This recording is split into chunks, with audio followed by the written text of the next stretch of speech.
यदि आप यूपीएससी की तैयारी करते हैं तो मेरे चैनल से जुड़ जाए, क्योंकि यहाँ पर मैं यूपीएससी का प्रीवियस ईयर प्रश्न लेकर आता हूँ।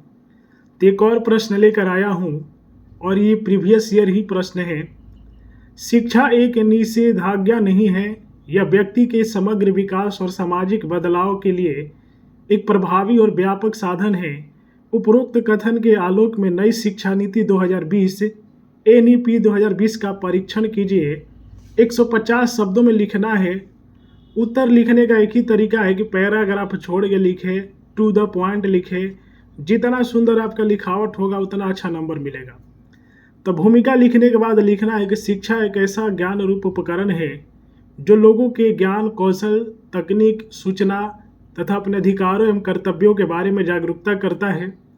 यह उसके परिवार, समाज, समुदाय तथा राष्ट्र के लिए उसकी भूमिका के संदर्भ में उत्प्रेरक तथा निर्धारण का कार्य करता है। यह व्यक्ति में एक दृष्टि का विकास करता है जिसके माध्यम से वह दुनिया को देखने और समझने में सक्षम होता है। शिक्षा मनुष्य को संकुचित दुनिया से निकालकर वैश्विक चेतना से लैस करती है। शिक्षा सरकार की एक नीति का हिस्सा नहीं है जिसे लागू कर परिणाम हासिल किया जा सके, बल्कि यह समाज से प्राप्त होता है और यह समाज के विकास में महत्वपूर्ण भूमिका निभाता है। सामाजिक बदलाव में एनईपी 2020 की भूमिका। राष्ट्रीय शिक्षा नीति 2020 को लागू करने का उद्देश्य शिक्षा के मूल्य उद्देश्यों को प्राप्त करना तथा उसे आधुनिक विचारों का हिस्सा बनाना। इस नीति का लक्ष्य बहुआयामी विकास है जिसके माध्यम से व्यक्तिगत सामाजिक बदलाव को चिन्हित किया जा सके। इन बदलावों को निम्न बिंदुओं में देखा जा सकता है। सभी में समता का विकास। नई शिक्षा नीति 2020 सभी वर्गों में समता तथा समानता को प्रोत्साहित करने का सामर्थ्य रखती है। इसमें विशेष रूप से कमजोर वर्गों को सशक्त करने की ओर ध्यान दिया गया है। लैंगिक समानता तथा महिला सशक्तिकरण इस नीति का महत्वपूर्ण आयाम है। इस नीति में समाज के पिछड़े लोगों के बच्चों को प्रोत्साहित करना है, उन्हें इंटर्नशिप के साथ व्यावसायिक पाठ्यक्रमों की शिक्षा देकर कौशलपूर्ण बनाना है।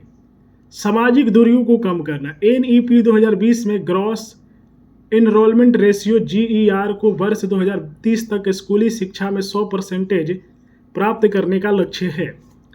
सामाजिक दूरियों को कम करने तथा विषमता को प्राप्त करने के लिए सहभागिता तथा शैक्षणिक आगम को संबोधित कर स्कूली शिक्षा के सभी विकास क्षेत्रों को समन्वित करना इस नीति की दूरदर्शी चेतना का अंग है।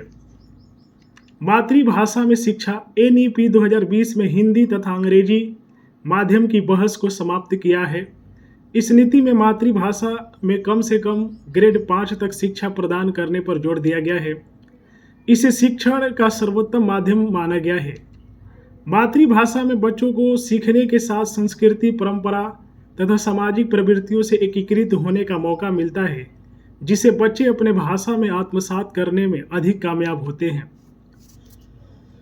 शिक्षा को अधिक समावेशी बनाना। इस नीति में 18 वर्ष तक के सभी बच्चों को शिक्षा का अधिकार RTE प्रदान करने का प्रावधान है। इसके अतिरिक्त यह नीति उच्च शिक्षा में सकल नामांकन को बढ़ाने के लिए ऑनलाइन शिक्षण को सीखने के तरीकों की क्षमता बढ़ाने पर बल देती है। सामाजिक रूप से वंचित तथा आर्थिक रूप से पिछड़े वर्गों तक पहुंच बनाने के लिए तकनीकी साधनों के उपयोग पर बल दिया गया है। शिक्षण का नया तरीका। इस नीति में स्कूली शिक्षा का नया पहलू उच्च विद्यालयों में कला, वाणिज्य तथा विज्ञान वर्ग के बीच विभाजनों को समाप्त किया गया है। उच्च शिक्षा में बहुविषयक दृष्टिकोण की नींव रखी गई है। यह बदलाव परिदृश्य के साथ सामाजिक दबावों की उस चेतना को प्रभावित करेगा जहां छात्रों को अपनी रुचि से अधिक दूसरों की आकांक्षाओं के आधार पर अध्ययन करना होता है।